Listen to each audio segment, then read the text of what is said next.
যুক্তরাষ্ট্রের খ্যাতনামা হার্ভার্ড বিশ্ববিদ্যালয়ে বিদেশি শিক্ষার্থী ভর্তি বন্ধে দেশটির সরকারি পরিকল্পনা সাময়িক সময়ের জন্য স্থগিত করেছেন দেশটির আদালত। শুক্রবার যুক্তরাষ্ট্রের ম্যাসাচুসেটস অঙ্গরাজ্যের বোস্টন শহরের একটি আদালত এই আদেশ দেন।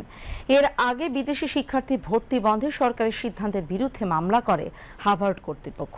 মামলায় বলা হয়, কলমের এক খোঁচায় বিশ্ববিদ্যালয়ের 1/4 শিক্ষার্থীকে মুছে ফেলতে চাইছে সরকার।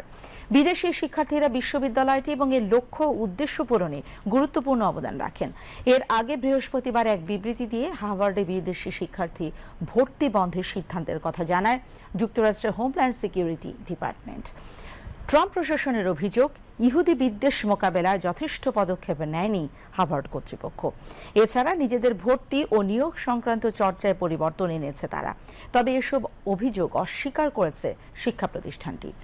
বিদেশি শিক্ষার্থী ভর্তি বন্ধের সরকারের সিদ্ধান্তকে বেআইনি বলে একটি চিঠিতে উল্লেখ করেছেন হার্ভার্ডের প্রেসিডেন্ট অ্যালেন গার্বার। বিশ্ববিদ্যালয়টিতে চলতি শিক্ষাবর্ষে প্রায় 6,800 বিদেশি শিক্ষার্থী ভর্তি হয়েছেন। সংখ্যাটি শিক্ষাবর্ষে ভর্তি হওয়া মোট শিক্ষার্থীর 27% বেশি।